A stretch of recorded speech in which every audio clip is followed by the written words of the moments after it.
Hi dears, welcome back to my channel. நான் உங்களுடைய daisy. எல்லோரும் எப்படி இருக்கீங்க? இன்றைக்கி காலையிலேயே சண்டே கொஞ்சம் சீக்கிரமாக எந்திரிக்க வேண்டியதை போச்சு, தூங்க முடியல. எந்திரிச்சு வந்தோடனே ஃபஸ்ட்டு நான் என்ன பண்ணுவேன்னா, என்ன சமைக்கிறேனோ அந்த இதெல்லாம் ஊற வைக்க வேண்டியதெல்லாம் ஊற வச்சுருவேன். இன்றைக்கி பச்சை பருப்பு போட்டு ஒரு கூட்டு பண்ணிடலாம் அப்படின்னு சொல்லிவிட்டு, அதுக்கப்புறம் உருளைக்கிழங்கு ஒருக்கலாம் நினச்சி அதனால் பருப்பு, அரிசி எல்லாத்தையும் எடுத்து ஊற வச்சாச்சு. துவரம்பருப்பு இல்லை, துவரம்பருப்பு போட்டு செஞ்ச கீரை ரொம்ப நல்லாயிருக்கும். பட் நான் பச்சை பருப்பு தான் இன்றைக்கி போட்டிருக்கேன்.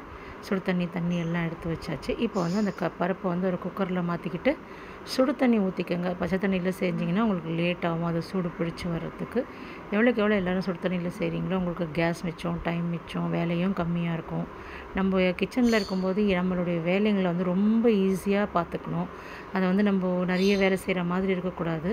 ஆனால் நல்லா டேஸ்டியாக ஹெல்த்தியாகவும் இருக்கணும். இப்போ நான் வந்து பருப்பில் கீரையை கட் பண்ணி போட்டுக்கிறேன். அதுக்கப்புறம் 2 வெங்காயம், 2 தக்காளி, ஒரு 2-3 பூண்டு போட்டுக்கோங்க. இதில் கொஞ்சம் மஞ்சள்தூள் சேர்த்துக்கோங்க, பச்சை மிளகாய் சேர்த்துக்கோங்க. என்கிட்ட இன்றைக்கி பச்சை மிளகாய் இல்லை, அதனால் நான் தாளிக்கும் போது காஞ்ச மிளகாய் போட போகிறேன். அப்புறம் வந்து பூண்டு வந்து நம்ம தாளிக்கும் போதும் போடணும். ஒரு 2-3 பூண்டு இதில் போட்டுக்கோங்க. எப்பவுமே பருப்பெல்லாம் சேர்க்கும் போது வந்து அசிடிட்டி ப்ராப்ளம் வரும்ன்றதுனால நிறைய பூண்டு சேர்த்துக்கணும், பெருங்காயம் சேர்த்துக்கணும். இப்போ நம்ம வெங்காயம் தக்காளிலாம் இதில் சேர்த்துட்டு ஒரு 4 விசில் வச்சு எடுத்திங்கன்னா நீங்கள் பருப்பு கீரை எல்லாமே குழஞ்சி வந்துடும். இப்போ நம்ம எல்லாத்தையும் சேர்த்துக்கலாம்.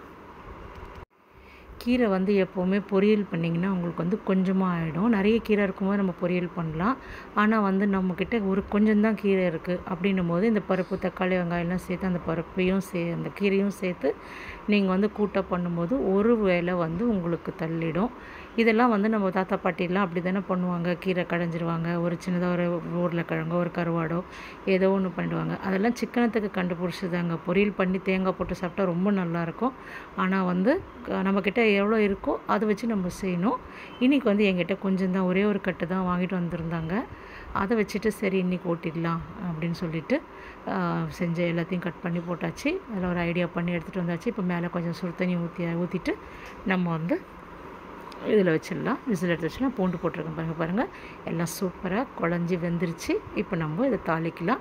நீங்கள் எண்ணெயிலையும் தாளிச்சிக்கலாம், ஆனால் நான் வந்து நெய்யில் இன்றைக்கி தாளிக்க போகிறேன். தேவையான உப்பு சேர்த்துக்கிறேன். இந்த நெய்யில் தாளிக்கும் போது வந்து வாசனை சும்மா கம்மன்னு இருக்கும். இப்போ வந்து நம்ம என்ன எடுத்துருக்கேன்னா சீரகம், பூண்டு நல்லா தட்டிக்கங்க. அதுக்கப்புறம் வந்து காஞ்ச மிளகாய் நெய்யில் இதை சேர்த்துக்கிட்டேன் நான். நீங்கள் எண்ணெயில் சேர்த்தாலும் நல்லாயிருக்கும். இந்த மாதிரி நீங்கள் ஒரு வாட்டி கண்டிப்பாக ட்ரை பண்ணி பாருங்கள்.